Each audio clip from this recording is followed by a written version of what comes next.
哎，再来点，再来点，给我再来点。好，还行吧。这茶不错，茶气足，确实挺好，有一股特殊的香气。真的假的？那领导不是鼓励我吧？不是真的。哎，让我们带点走。行。那好，沙书记，那你得给我们山茶做做广告。莫雅，听说你在荆州还有套别墅是吗？谁说的？王大陆吧？那肯定是王大陆。沙书记，这事儿我给你解释一下。解释。哎呀，你解释啥又没问你，听毛亚的。就是，沙书记，我跟你说啊，王大陆发了，那个要给我们股钱，我没要。后来他就在荆州帝豪园一次买了3套别墅，他自己留了1套，给我和欧阳靖1人1套，我们俩老公谁都不让我们要。这房子的名字就写在那个王大陆名下了。听说欧阳靖去住过。啊，你没去住过，那可是荆州最好的别墅群了。我们家人这么少，住那么大的别墅多浪费呀！在我们自己家里吃的也香，住的也踏实。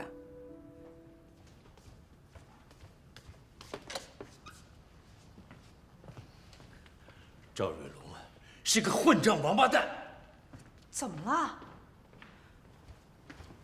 沙书记，给您的茶。那么好的茶，又喝又拿的，不虚此行了。沙书记，你说茶好，你可别忘了替我们做宣传啊！又来呢，沙书记哪有时间宣传？怎么没时间了？一定给你宣传。莫雅，谢谢你亲手炒的茶。欢迎您经常来啊！好，老易啊，25年的政处，无论调到什么单位，都是任劳任怨、勤政廉政，让我们确实很感动啊。李学习，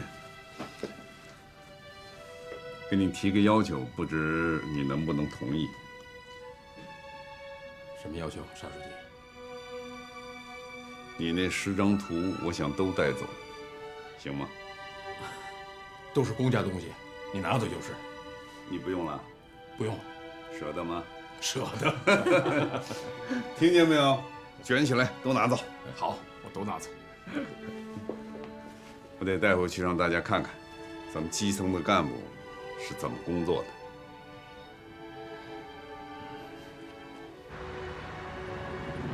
老田呐，啊，关于帝豪园的事儿，你还得再核实一下。现在任用干部，特别是重要干部，一定是慎之又慎的。沙书记，我早就查了个底儿朝天了，是和组织部联合查的。那就好。啊，另外你还得查一查，像易学习这样没有政治资源，想为老百姓做事儿，又有能力做事的干部，这些年来埋没了多少？要是有，全都挖掘出来，给他们一个能干事业的平台。对，早就该这样了。汉通的官场风气啊，早就该改改了。就从这一批厅局级干部的任用开始改吧。好。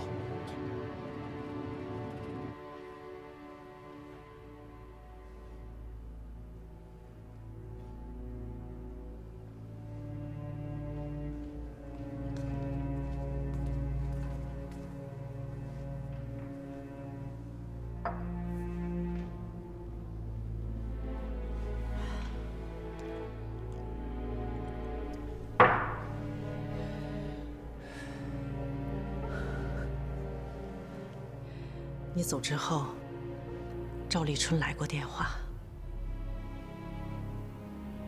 说什么了？没说什么正经事儿。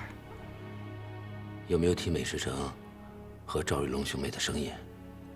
人家当领导的，能这么直接问吗？那具体说了些什么？都是一些官话，说什么我们要珍惜汉东改革开放的大好成绩，要支持新书记沙瑞金的工作，还说要大团结，五湖四海，不要搞小圈子。好话全让他说了。哎，有没有提到侯亮平？提了，提到他拦车的事儿，但是好像说得很随意。这赵立春哪有随意的事儿？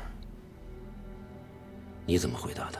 按照你一贯的原则，热情、礼貌，但一问三不知。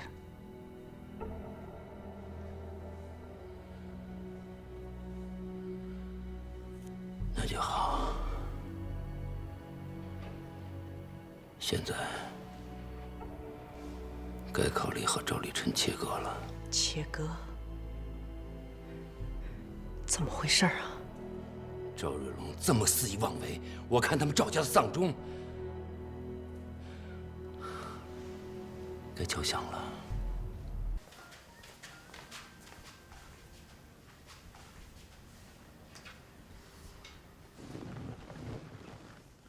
大哥，到床上睡去吧。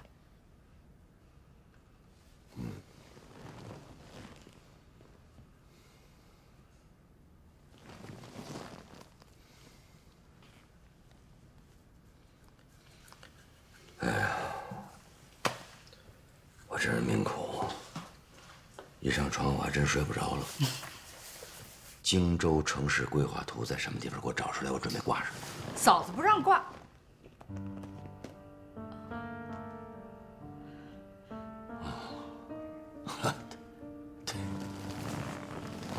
哎呦，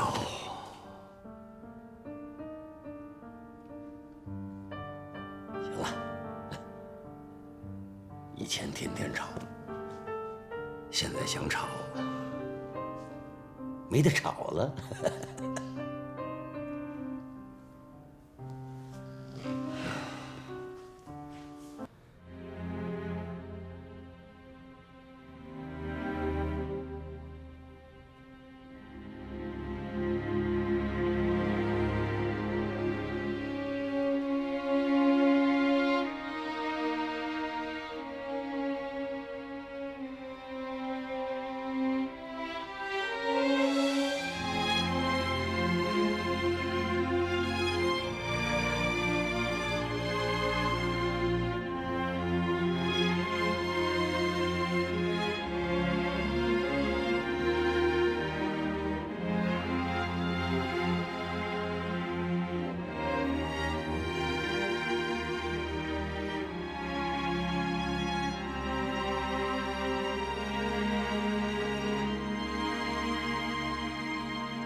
华华，你精神真好，看了一夜的电视剧你就不困？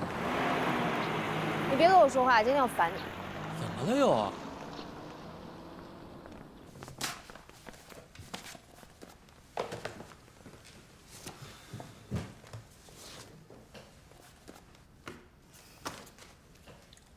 侯局长、陆处长，可以开始了吗？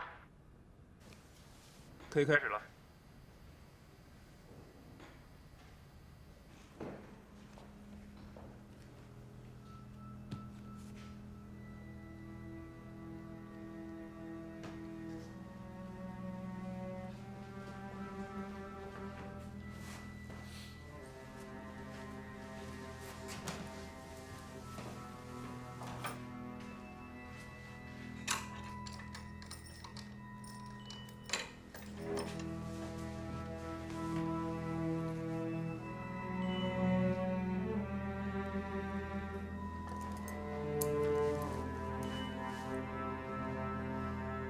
欧阳行长，想的怎么样了？什么怎么样啊？零口供。你们零口供结案吧。欧阳静，还不想谈是吗？没关系。你要是不想谈案子，我们今天就聊点别的。聊什么呀？海阔天空，随便聊呗。龙哥，侯亮平的材料我们一直在做着，可进展不太顺利。在此之前，我们对侯亮平几乎是一无所知，现在也所知不多。所知不多，那多少还是知道点吧？是知道点儿。有一条重要线索，这个侯亮平跟大风厂那老板蔡成功，他们俩是发小。这不就可以做文章了吗？何况那蔡成功还在监狱里。他是在监狱里，可这蔡成功他是116事件的关键人物，又是欧阳菁受贿案的举报人，省检察院、市公安局都盯得很紧。盯得紧就没办法了，你动动脑子啊！动脑子了，我都绞尽脑汁了，还是没办法。哎，不是，你说这个侯亮平他也真他妈绝了。怎么绝了？这蔡成功跟我说啊，侯亮平连他送的烟酒都不收。真的假的？我怎么那么不信啊？啊，他圣人啊！欧阳行长，我能问你一句题外话吗？你跟李达康书记是怎么认识的呀？其实那时候，好多人追我，但是我最后还是选择了从农村来的李达康。你知道为什么吗？为什么？就是因为一袋海蛎子。那是个星期天的早晨，李达康浑身上下都是泥，身上背了一袋海蛎子。他说他挖了一晚上，只因为听说我喜欢吃。听你这么一说，还真挺感动的。如果我男朋友也能这样，我早就嫁给他了。我当时觉得，我是世界上最幸福的女人了。我父亲死得早，所以呢，我总想渴望找一个如父如兄的一个男人来照顾我。我当时真的觉得我找到了。就从这个蔡成功身上打开缺口。只要是他咬着侯亮平不放，这事儿就好办了。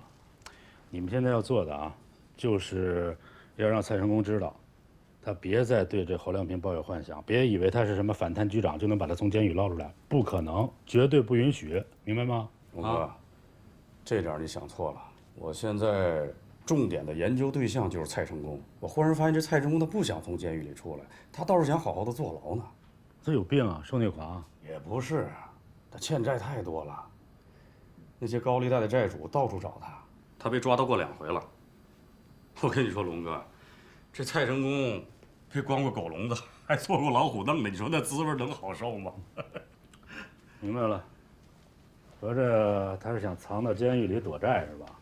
没错，这蔡成功是想在监狱里安度晚年了。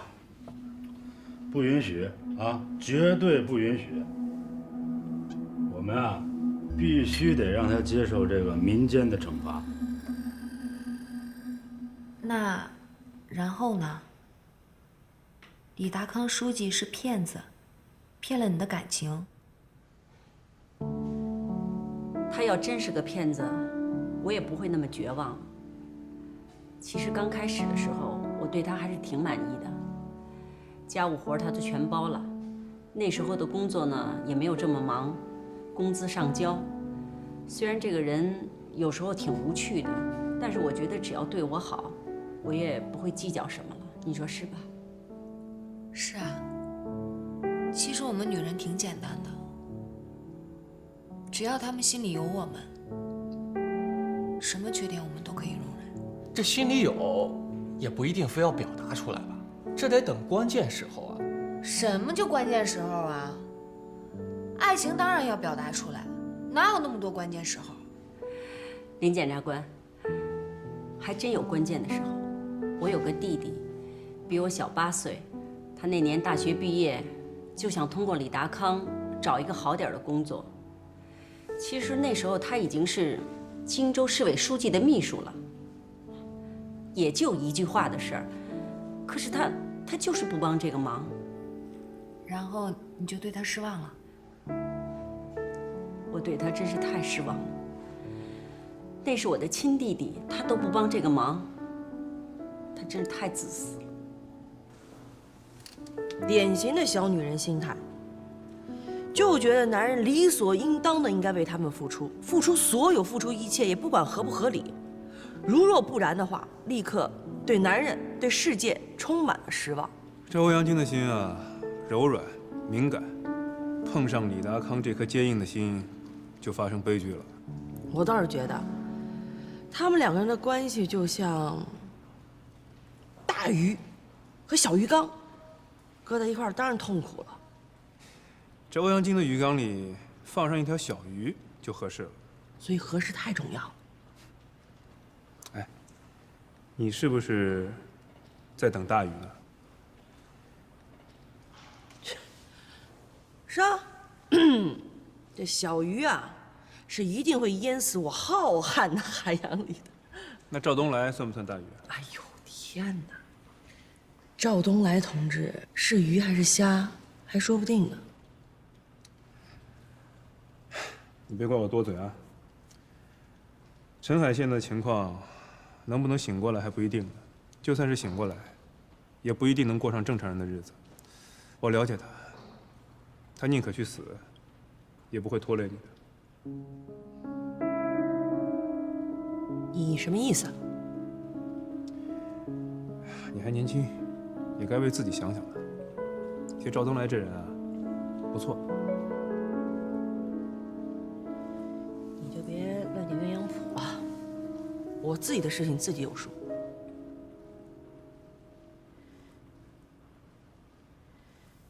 你想啊。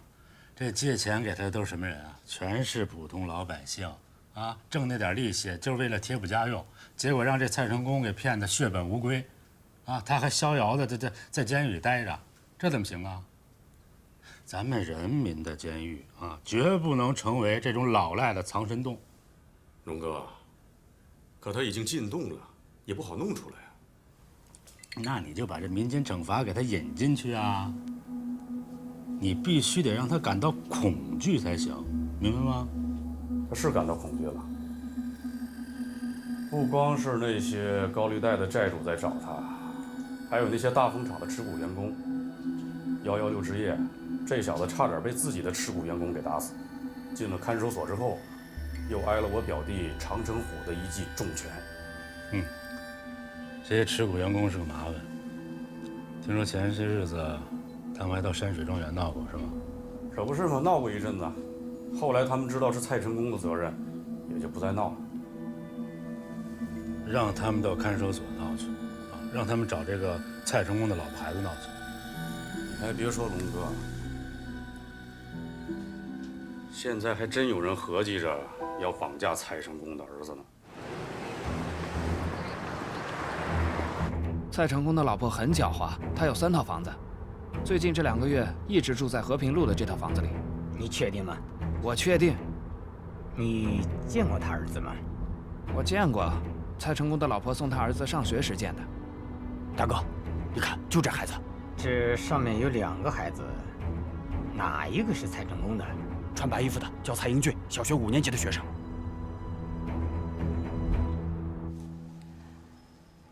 和李达康生活的时间越长，你就越绝望。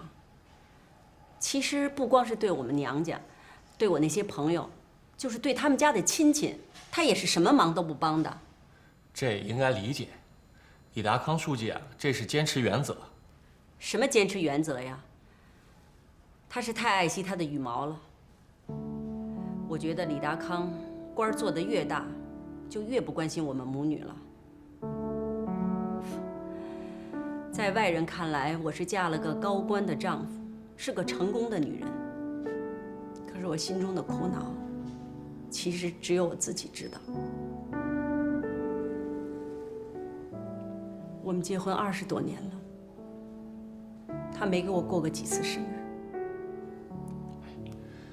李达康书记工作忙嘛，这也可以理解。理解什么呀？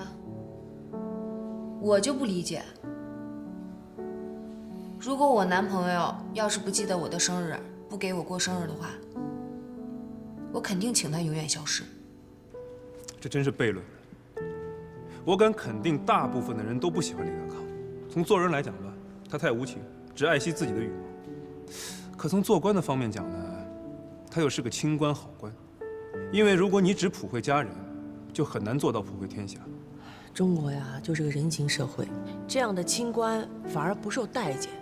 你看老百姓出了事儿吧，个个都要去找包青天，但是你生活当中呢，有个包拯，有个海瑞这样的清官在自己身边，反而就不喜欢了又。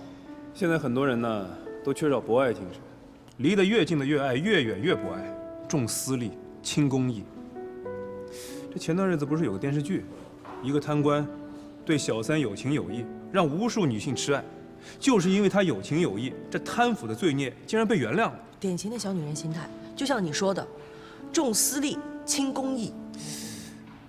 所以我们今天啊，也可以适当的做一回小女人。知道今天什么日子吗？什么日子？欧阳菁的生日。你怎么知道的？你看看卷宗嘛。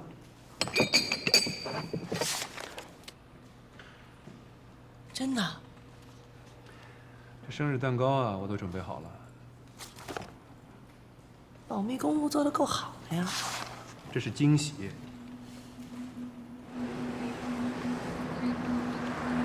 蔡成功的女人怎么想起来把蔡英俊转到这间小学呢？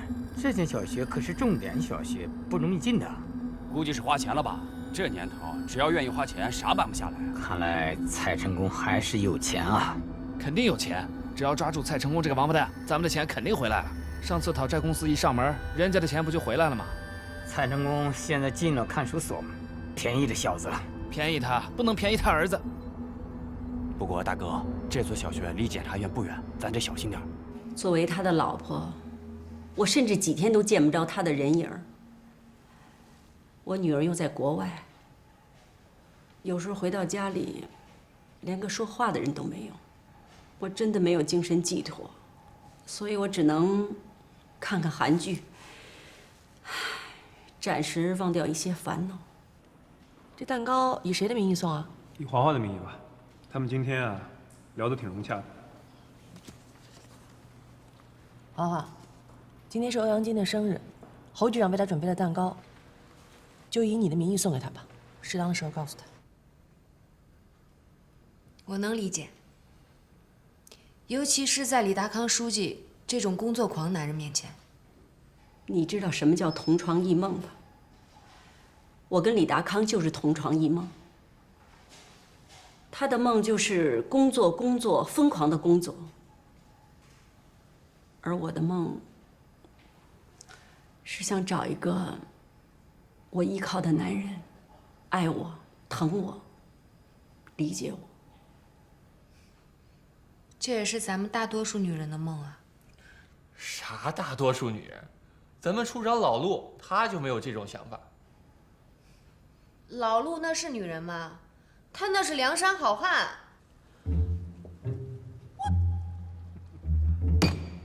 那我开涮，胆儿也太大了，这俩人。哎，他们是忘了你的存在。不，这也是你导演的吧？哎，故意笑话我是吧？这绝对是他们即兴演出啊！不过你听听也无妨吧，别一天到晚跟个刺猬一样，再大的鱼都被你吓跑。这欧阳菁倒是柔软了，软的连骨头都没了。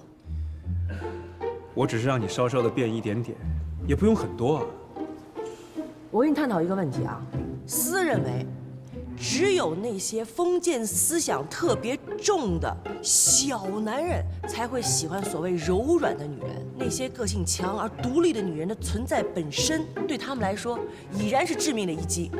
哟，我的小心脏啊，就很受打击。得了吧，咱们什么时候送蛋糕啊？再等等吧。你看欧阳菁，已经开始敞开心扉了。我这一生就毁在那点海蛎子上。其实要不是因为他，我会选择另一个人，可能会拥有另一个人生。欧阳行长，你说的这另外一个人是指王大陆吧？你的大学同学。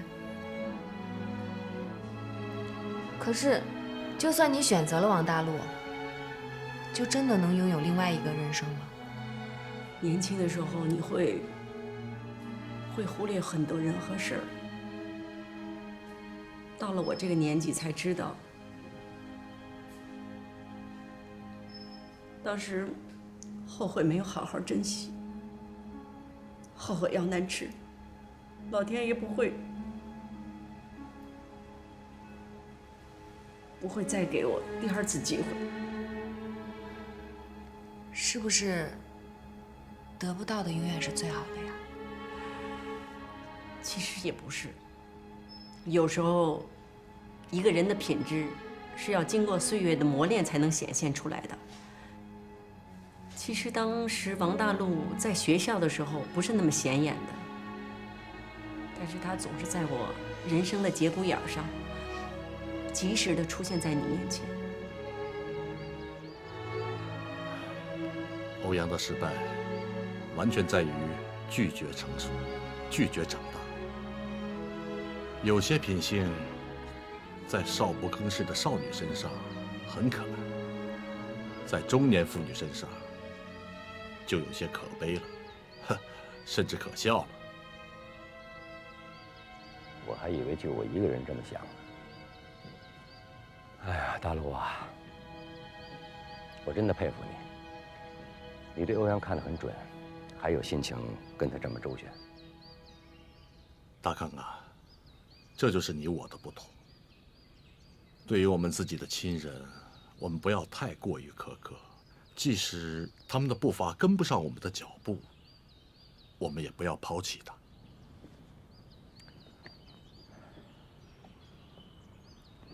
所以说呀，我不是个好丈夫。我也知道欧阳的内心不够成熟，但是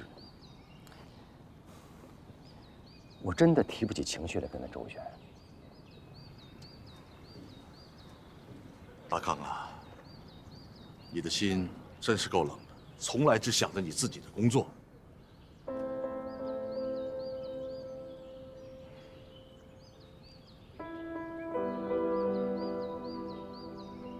我真的愧对他。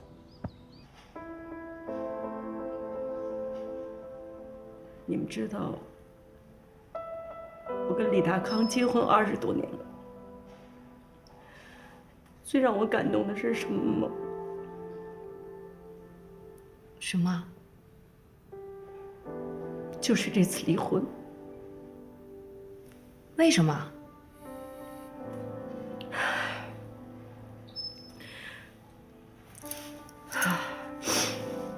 他答应了我所有的要求，把能给我的都给我了，包括他用专车送你去机场。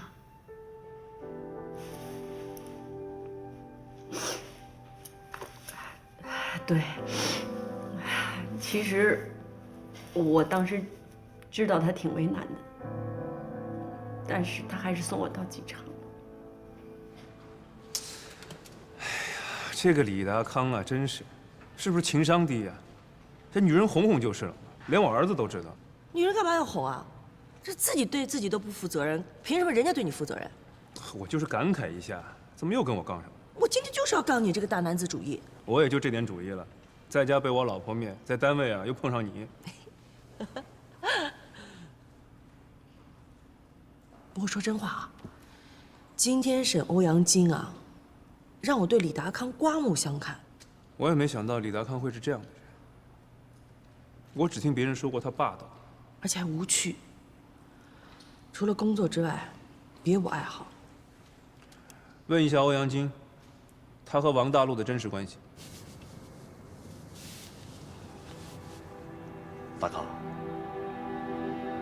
如果我跟你说，这么多年，我跟欧阳的关系从来没超过友谊的范畴，你信吗？信，真信。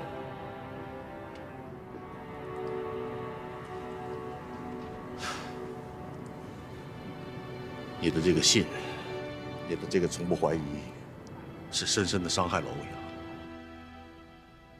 那李达康和高玉良那儿有什么新情况吗？没什么新情况。哎，那对老狐狸。我昨天见他们的电话录音，你听了吗？听了。我反复听了好几遍，没找出什么漏洞啊。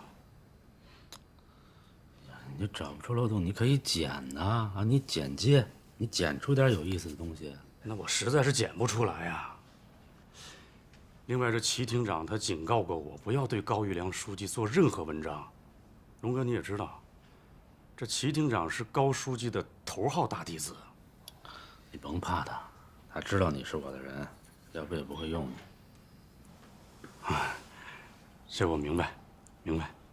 哦，对了，对那个侯亮平的监听怎么样？听出什么没有？这侯亮平，他相当的谨慎，从来不在电话里谈工作。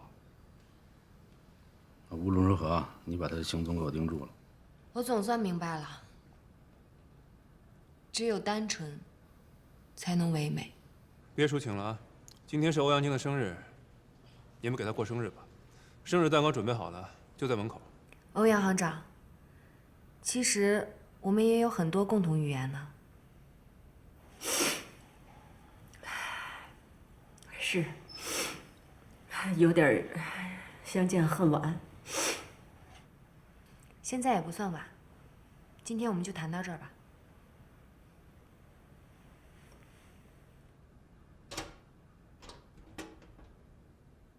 把手铐解开。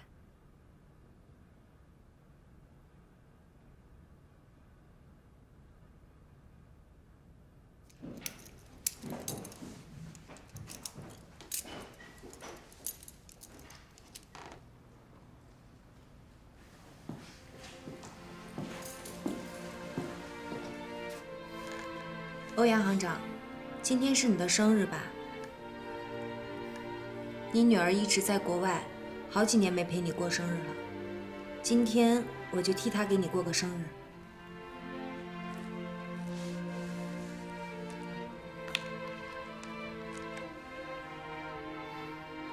生日快乐！生日快乐！说实话呀，我挺同情欧阳靖的。这梦毕竟不是现实的，所以做人还是得勇敢点儿，直面惨淡的人生。对咱们反贪就有这点好处，从别人的教训当中得到自己的警示。人不能太贪心啊！哎，我跟你说过没有？我办的那个小官巨贪的案子，对我震动很大。就是那个处长，有1房间的钱，但自己1张都没有。老话说的，广厦万间，夜眠7尺，良田千顷，日进3载。可惜啊，看不透的人太多了。那个贪官趴在钞票上哭的时候啊，我是既怜悯又鄙视。生而为人，还是应该有所敬畏。说得对，可那些贪官啊，要么贪婪，要么恐惧，要么贪婪恐惧兼而有之，唯独没有敬畏。这一来就没有底线了，不出事才怪呢。龙哥，齐厅长让我转告你一个特别重要的信息：前天新来的省委书记沙瑞金和省纪委书记一起到吕州做了考察，在易学习的陪同下，重点去看了你的美食城。齐厅长让我提醒你，千万别往枪口上撞。知道了。我们家老爷子昨天晚上给我打过电话。那就好，那就好，还是咱们老爷子高瞻远瞩啊。废话。那我就想不通了啊，你们这汉东真就没王法了？啊，有权就可以这么任性啊？真就一朝天子一朝臣了？说谁说不是呢？龙哥，这新来的省委书记他到底想干啥呀？还有那个什么易学习，啊，这个人我知道，外号1根筋，在整个这汉东这区县一级做了30年也没升上去，他捣什么乱呀？他跟这儿。据说这回可是要升了，新来的省委书记看中他了。欧阳靖从没想过会在这里度过50岁的生日。作为李达康的前妻，一向高傲的她心里充满了无法对外人诉说的小女人般的委屈和寂寞。而这一刻，他所有的强硬和傲慢，瞬间被这闪烁的烛光击垮了。林花花，今天就好好陪欧阳靖过一次生日吧，不要主动谈案情。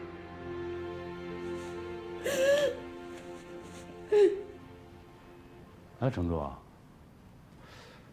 你说大风厂那块地，这高小琴和祁同伟会不会联手黑我呀？那他们不敢吧？这次是真的让这个新来的总指挥孙连成给办住了。这孙连成不是丁义珍，他不收礼不吃请的，而且还不办事儿，整天就知道抱个望远镜在那儿看星星。那好办，啊，直接送钱送股份。哎，我还就不信了，这舍不得孩子套不着狼。林检察官，你给我过生日让我真的很感动，真的。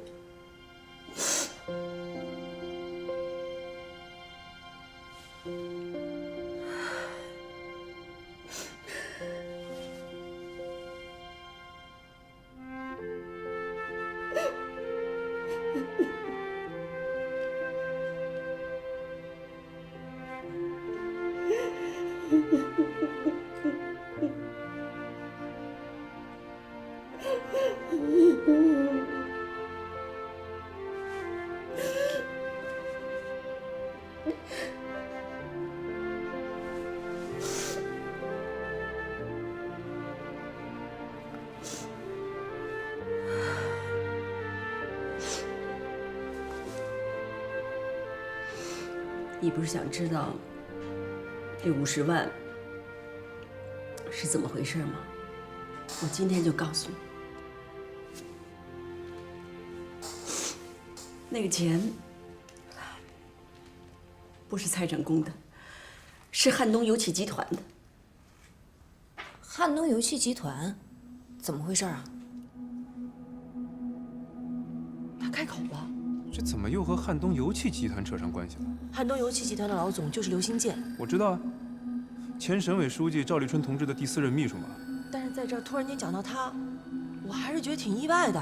没什么意外的，这些人呢，总是在适当的时间出现在我们预设的场景当中。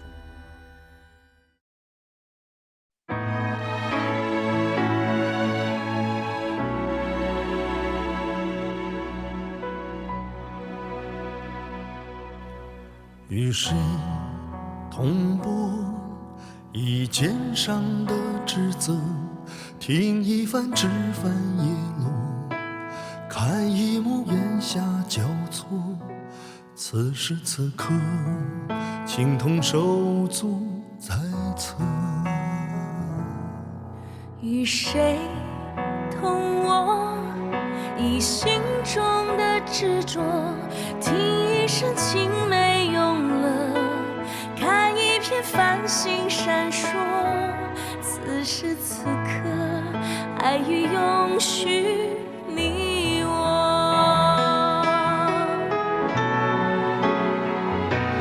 以人民的名义赋予你生命的尊严，奉献的权利。当所有万马奔腾，扶摇升起，一口气直达心底，令人争气。以人民的名义托付你权杖的重量，勋章的意义。当一切尘埃落地，喧嚣归一，一颗心情归故里，潇洒落笔。以人民的名义赋予你生命的尊严，奉献的权利。当所有万马奔腾，扶摇升起，一口气直达心底，令